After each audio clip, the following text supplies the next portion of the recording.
आज एक सेशन ऐसा आपके सामने आ रहा है जहां पर आप अमेरिका की दादागिरी को एक बार फिर से देखने वाले हैं। आप कहेंगे दादागिरी तो सबको पता है, पहले तक वर्चस्व सुनाते थे, अब दादागिरी पर आ गए हैं। दादागिरी मैं इसलिए कह रहा हूं कि अगर आपने अपना घर किसी को किराए पर दिया हो और किराएदार घर को खाली करने से मना कर दे तो आप इसे दादागिरी नहीं तो और क्या कहेंगे? आप उसका जबरन कब्जा ही तो कहेंगे। और खाली करने से मना कर दे ये एक अलग केस है। अगर कोई किराएदार आपसे आकर यह कहे कि मकान मालिक आप इस घर में घुस मत आना, भाई साहब ये तो जबरदस्ती हो गया है। कुछ ऐसा ही इस समय पर अमेरिका ने ब्रिटेन के साथ किया है। हालांकि ब्रिटिशर्स इसे अपनी अंतर्राष्ट्रीय बेइज्जती काउंट करने से बच रहे हैं। खैर, देर सवेर ही सही उन्हें यह अपनी अंतर्राष्ट्रीय बेइज्जती का रियलाइजेशन हो ही जाएगा। हम तो अपना काम कर ही देते हैं। मैं ये चर्चा क्यों कर रहा हूं? बादलों को हटाकर थोड़ा सा जूम करके देखते हैं। आपको एक जगह यहां पर कुछ इस तरह से दिखाई पड़ती है। नाम है इसका Diego Garcia. Diego Garcia Chagos archipelago के अंदर एक आइलैंड है जो कि अटॉल है, यानी कि ऐसा आइलैंड जो कि कोरल्स की वजह से बना हुआ आइलैंड है। यहां पर कुछ आपको गहराई में दिखाई दे रहा है। आज की चर्चा इसी के ऊपर है। क्यों है? क्योंकि यूएस ने ब्रिटिश कोर्ट को रोक दिया है कि आप डियागो गार्सिया पर कोई फैसला नहीं सुनाएंगे।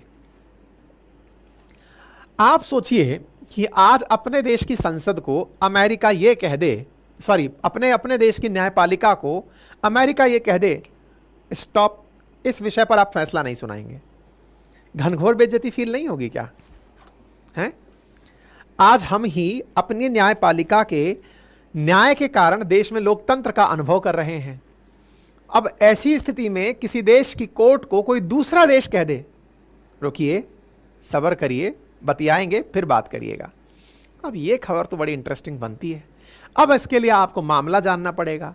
मामले से पहले आप में से बहुतों को तो यही नहीं पता है कि डियागो गार्सिया कहाँ है। भाई साहब, डियागो गार्सिया कई बार परीक्षाओं में पूछा जा चुका है। स्टेट पीसीएस राजस्थान के एग्जाम में भी पूछा जा चुका है। कई जगह पर डियागो गार्सिया पूछा जा चुका है।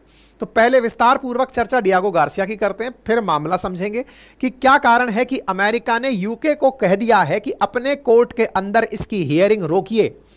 ये कैसी दादागिरी है, आज के सेशन में इसे समझना है। ठीक है साहब, चलिए तो डियागो गार्सिया का दर्शन कराते हैं। आप अर्थ को देख रहे हैं। अर्थ का गोला घूमे और डियागो गार्सिया को खोजे तो कुछ इस प्रकार से आपको इंडियन ओशियन में डला हुआ एक आइलैंड का स्थान दिखाई पड़ता है। इंडियन ओशियन में डली हुई यह जो जगह आपको दिखाई दे रही है, यह कभी ब्रिटिशर्स की हुआ करती थी। लेट मी करेक्ट, ब्रिटिशर्स से पहले ये मॉरिशस वालों की हुआ करती थी। चलिए उससे भी थोड़ा पीछे चलते हैं। उससे पहले ये फ्रांस वालों की हुआ करती थी। अच्छा, उससे भी थोड़ा पहले चलते हैं। उससे पहले ये नीदरलैंड वालों की हुआ करती थी। अजी सर, क्या स्थान है, थोड़ा बताइए, क्या कहानी है, क्यों इसकी चर्चा हो रही है, सारी बातें बताते हैं। फिलहाल के लिए आपको यह तो समझ में आ ही गया है कि मेडागास्कर के थोड़े ही नजदीक स्थित है मॉरिशस, और मॉरिशस के बिल्कुल कुछ ही किलोमीटर दूर स्थित एक आइलैंड है जिसका नाम है डियागो गार्सिया। अगर हम इक्वेटर की बात करें तो इक्वेटर के दक्षिण में स्थित है डियागो गार्सिया। अगर भारत से बात करें तो इंडियन ओशियन के मध्य में स्थित है डियागो गार्सिया। डियागो गार्सिया को अब एक स्टैटिक मैप पर समझ लेते हैं, जरा ध्यान से देखिएगा मेरे प्यारे साथियों। अफ्रीकी कॉन्टिनेंट, उसमें है मेडागास्कर, दुनिया का बड़ा आइलैंड। और मेडागास्कर से अगर आप पूर्व की तरफ चलते हैं तो आपको मॉरिशस दिखाई देता है। मॉरिशस ग्रुप ऑफ आइलैंड का एक नेशन है। यहां पर ही काफी सारे आइलैंड, जिनमें से एक एगालेगा आइलैंड जिसको कि मॉरिशस भारत को देने को तैयार हुआ है। उसी तरह से थोड़ा और आगे चलते हैं तो मध्य में एकदम बीचों बीच इंडियन ओशियन के एक आइलैंड दिखाई पड़ता है जिसका नाम डियागो गार्सिया है, जो कि इक्वेटर के थोड़ा सा दक्षिण में स्थित आइलैंड है। इक्वेटर से नीचे की तरफ स्थित आइलैंड है। ठीक है, अब ये आइलैंड हमें दिख तो नहीं रहा, लेकिन फिर भी हम मान लेते हैं कि आप कह रहे हो तो आइलैंड रहा होगा। यहां जो स्थित आइलैंड है साथियों, इस आइलैंड पर रहती है अमेरिका की सेना। जी हां, अमेरिका की सेना ना केवल यहां रहती है अपितु गुप्त रूप से रहती है, यानी छुपकर रहती है। अजी सर, आपको पता है, अब आपके मुखमंडल से सबको पता है, अखबारों में छपा है, फिर भी आप कह रहे हैं गुप्त रूप से रहती है। ऐसा कैसा गुप्त है जो सबको पता है? क्या ओपन सीक्रेट है क्या? कह लीजिए कि ओपन सीक्रेट है। मैं ऐसा क्यों कह रहा हूं? मैं ऐसा इसलिए कह रहा हूं क्योंकि ये तो सबको पता है कि अमेरिका की सेना रहती है, ऑन पेपर रहती है, लेकिन करती क्या है ये किसी को नहीं पता है। अमेरिका के यहां पर हजारों सैनिक स्थान बनाए हुए हैं लंबे समय से, लगभग 50 साल से, लेकिन वो यहां क्या कर रहे हैं किसी को नहीं पता है। और तो और किसी को पता भी कैसे चले, यहां पर पक्षी को भी पैर रखने की इजाजत नहीं है। आप पूछेंगे मतलब पक्षी को पैर रखने की इजाजत नहीं है मतलब? अरे सर, सी बीच से होकर कुछ भी पहुंच जाए तो कोई तो रुक ही सकता है ना। हमको कल को मन किया अपनी नाव लिए और घूमने पहुंच गए, जहाज लगा के पहुंच गए, भून दिए जाओगे। उतरने की परमिशन नहीं है। उतरने की परमिशन नहीं मतलब यहां कोई आउटसाइडर है ही नहीं। अरे हुआ करते थे बकायदा उन सबको यहां से एक एक करके निकाल कर दूसरे देशों में बसा दिया। अब यहां पर कोई नहीं है, केवल अमेरिका की सेना और कुछ 50 एक ब्रिटिशर्स यहां पर रहते हैं। और लेबर के रूप में अगर किसी को काम कराना हो तो अमेरिकी सेना ही भले ही किसी को ले आए काम कराने के लिए, तो लेबर रहती है, बाकी कोई नहीं। साहब खतरनाक जगह लग रही है। हमने कहा जी हाँ, बहुत छोटी सी है। अगर स्क्वायर क्षेत्रफल में बात करें तो 30 स्क्वायर किलोमीटर के आसपास का एरिया है जहां पर ये डियागो गार्सिया स्थित है। अगर हम बात करें तो यहां पर जो चागोस आर्किपेलागी यानी कि आसपास के जो आइलैंड्स हैं उनमें से यह एक आइलैंड है। कहानी को थोड़ा पीछे से लेकर आते हैं, थोड़ा डियागो गार्सिया समझते हैं, फिर आज के विवाद को समझेंगे। साथियों, कहते हैं कि मॉरिशस को सबसे पहले डचों के द्वारा 1638 से 1710 में कब्जा करा किया गया था। अच्छा, एक इंटरेस्टिंग फैक्ट ऐसे भी समझिए, जितने भी ये दुनिया के बड़े देश रहे हैं, इन्होंने जब समुद्री ताकत को पहचाना, जैसे इंडिया वालों को कभी समुद्र की ताकत पता ही नहीं चली। हम तो ये मानते थे कि समुद्र में जाना पाप है, लेकिन ये जो यूरोपियंस थे, यानी डच थे, पोर्तुगीज थे, फ्रांसीसी थे, ब्रिटिशर्स थे, इन्होंने तो समुद्री ताकत को पहचाना और समुद्र के बीच में जहां इन्हें जगह मिल जाए वो इनकी, यानी कि समुद्र के बीच में जहां इनको आइलैंड मिल गया वो आइलैंड इनका अपना हो गया। ऐसे ही कभी समुद्र में डच घूम रहे थे तो उन्हें ऐसे ही मॉरिशस दिखाई दिया होगा, उन्होंने मॉरिशस पर अपना कब्जा कर लिया। 1710 से लेकर 1638 से 1710 तक मॉरिशस नाम के आइलैंड पर कब्जा रहा डच लोगों का। उसके बाद फ्रांसीसी आए, फ्रांसीसियों ने 1715 से 1810 तक मॉरिशस पर कब्जा किया, 157 साल तक। फिर फ्रांसीसियों को हटा करके 1810 में ब्रिटिशर्स आए और 1810 में आए ब्रिटिशर्स 1968 तक मॉरिशस पर शासन किए, यानी कि इस पर 3-3 देशों का शासन मॉरिशस पे रहा है। चलिए कोई बात नहीं। 1968 के बाद क्या हुआ? 1968 में जाकर के मॉरिशस आजाद हो गया। मॉरिशस आजाद हुआ उससे पहले ब्रिटिशर्स ने एक चालाकी चली। क्या?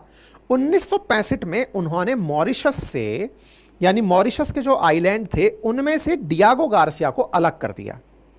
मतलब इन्होंने समझदारी से क्या किया कि जहां पर मॉरिशस था उसी से कनेक्टेड ये वाला पूरा स्थान डियागो गार्सिया, ये पूरा आइलैंड का समूह मॉरिशस कहलाता था। इन्होंने बड़े ही समझदारी से 1965 में ही एक आदेश पारित करके ये कह दिया कि ये वाली जो चीज है यानी डियागो गार्सिया, ये मॉरिशस का हिस्सा नहीं है, सेपरेट कर दिया। तो आजादी के बाद मॉरिशस जब इस बात को लेकर यूएन कोर्ट में पहुंचा कि सर डियागो गार्सिया भी मेरा था, लेकिन ब्रिटिशर्स ने आजादी से पहले तोड़कर उसको अलग हिस्सा कर दिया और उस पर अपना कब्जा बरकरार रखा। मतलब सोचने की बात यह है कि आजादी तो दी मॉरिशस को, लेकिन तब भी इन्होंने उसके एक हिस्से पर कब्जा रखा। चलिए, एक हिस्से पर कब्जा रखा। इस एक हिस्से पर कब्जा आज भी बरकरार है ब्रिटिशर्स का, यानी ब्रिटिशर्स आज भी डियागो गार्सिया पर कब्जा रखते हैं। अभी एक मिनट, सेशन की शुरुआत में तो आप कह रहे थे अमेरिकी सेना है, अब आप कह रहे हैं ब्रिटिशर्स का कब्जा है। यही तो समझना है। मॉरिशस से कब्जा तो ब्रिटिशर्स ने रख लिया अपने पास, ब्रिटिशर्स ने ऑन पेपर उसे अपना बना लिया और उसे आगे अमेरिका को किराए पर दे दिया।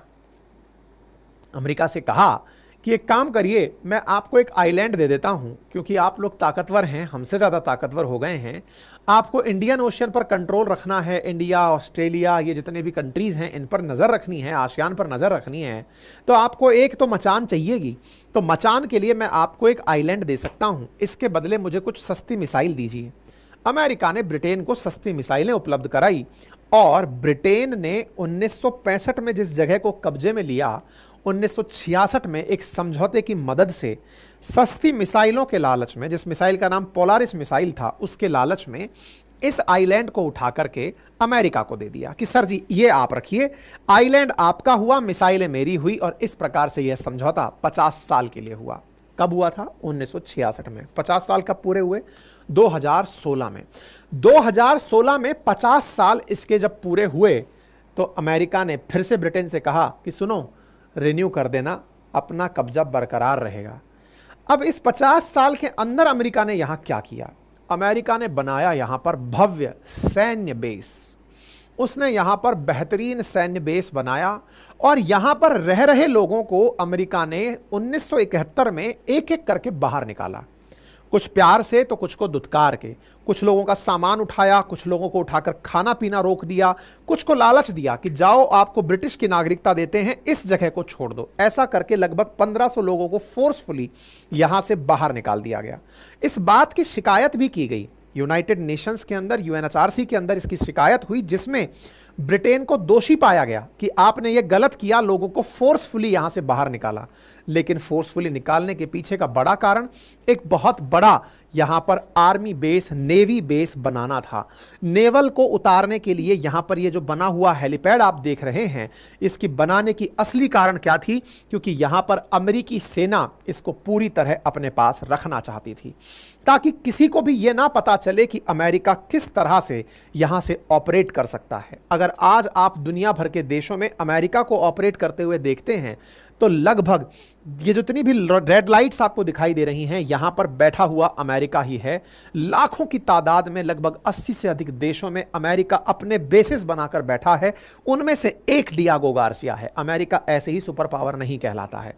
इस डियागो गार्सिया में बैठा हुआ अमेरिका 2016 में इसे रिन्यू करा लेता है कि भाई इसको रिन्यू कर दो, और यहां पर अपने सेलर्स को लगातार भेजता रहता है, नेवी के जहाजों को लगातार यहां पर भेजता रहता है। इस बीच में 2012 में यहां पर फैसला यूरोपियन कोर्ट का भी आया ह्यूमन राइट्स का, और कहा कि ब्रिटेन वालों, आपने जो चागोस आइलैंड से निकालकर या फिर डियागो गार्सिया से निकालकर लोगों को बाहर भेजा वो सही नहीं था।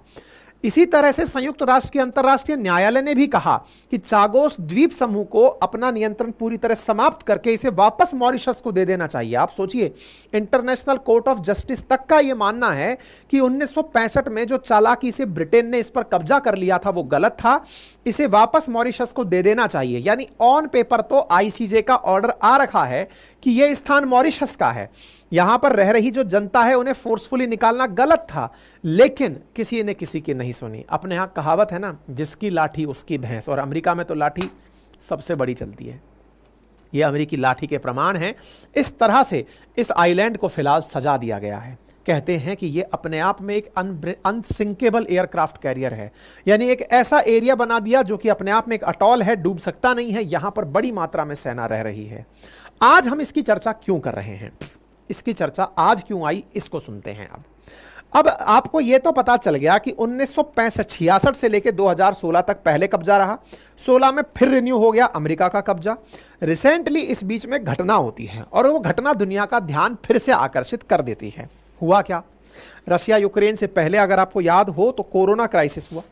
कोरोना में बहुत से देशों की अर्थव्यवस्थाएं बिगड़ गई। थैंक गॉड कि इंडिया की अर्थव्यवस्था बची रह गई। कोरोना काल के अंदर क्या हुआ कि एक देश था, पड़ोसी देश, अगर आपको याद हो तो हमारा अपना पड़ोसी श्रीलंका, जहां पर इकोनॉमिक क्राइसिस जबरदस्त तरीके से निकल कर आया। यहां पर कुछ क्राइसिस में जी रहे लोग नाव में सवार होकर कनाडा के लिए निकल लिए कि भाई अब कनाडा जाएंगे, वहां पर शरण लेंगे और वहीं जाकर रहेंगे। ये मूलतः तमिल मूल के लोग थे और जो जाकर के चल दिए कनाडा जाकर के शरण लेंगे। चल दिए साहब।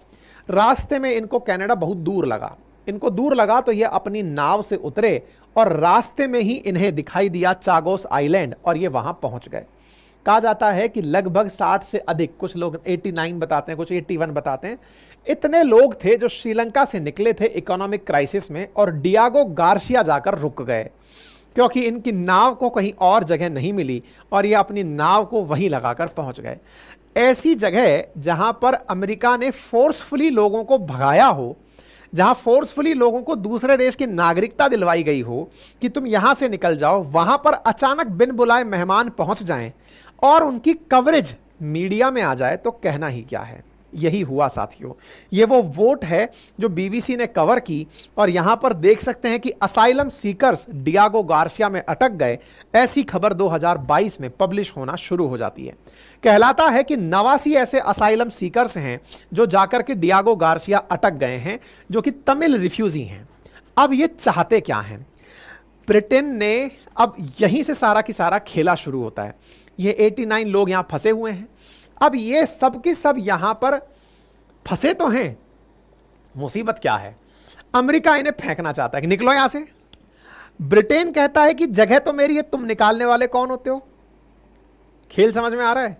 ब्रिटेन का न्यूज चैनल है बीबीसी वाले जाकर के इनकी डॉक्यूमेंट्री कवर करने पहुंच गए कि हाँ बताओ क्या परेशानी है। बैठ के गए थे अमेरिकी जहाज में, क्योंकि वैसे कोई तरीका था नहीं जाने का, और वहां जाकर के निकाल रहा है कि बताओ बेटा क्या परेशानी है। बोले सर अमेरिका वाले बहुत मारते हैं, भूखा रखते हैं हमको, हमारे साथ में बहुत असॉल्ट किया जाता है। अब भाई ऐसी सारी बातें सुनकर के मूड तो खोलेगा। ब्रिटेन में कुछ एक्टिविस्ट लोग एक्टिव हो जाते हैं और कहते हैं कि डियागो गार्सिया में जो रह रहे लोग हैं उनकी मदद होनी चाहिए। कौन से लोग? ये जो 89 लोग गए हैं। अमेरिका कह रहा है कि मैं कैसे दे दूं? ब्रिटेन अपनी जगह सही है कि असल में तो जगह ब्रिटेन की ही है। अमेरिका उन लोगों को वहां रुकने क्यों नहीं दे रहा है? तो अमेरिका कह रहा है कि सुनो, मैं अब अगली बार अगर किसी ने ज्यादा चूचपड़ करी ना, अपनी फ्लाइट में लेके और नहीं आऊंगा किसी को यहां दिखाने के लिए। अगर तुम में से, ये बीबीसी वालों सुन लो ध्यान से, और ये जो वकील बन रहे हैं ना ये सुन लो, इस जगह उतरने भी नहीं दूंगा मैं। तो भाई साहब मैंने शुरुआत में इसी को दादागिरी कहा था। जगह किसकी है? ब्रिटेन की। लीज पर किसने ले रखी है? अमेरिका ने। लीज पर लेने वाला इतना बड़ा कब्जा कर लिया कि टोटी भर तक अगर खराब हो गई तो सुधारने नहीं दे रहा है। आज ब्रिटेन वालों को यह एहसास हो रहा है, इसीलिए यह सुर्खी अंतरराष्ट्रीय बन गई है कि Diego Garcia asylum Sikar feel unsafe on remote British island territory. क्या आप मेरी बात समझ रहे हैं?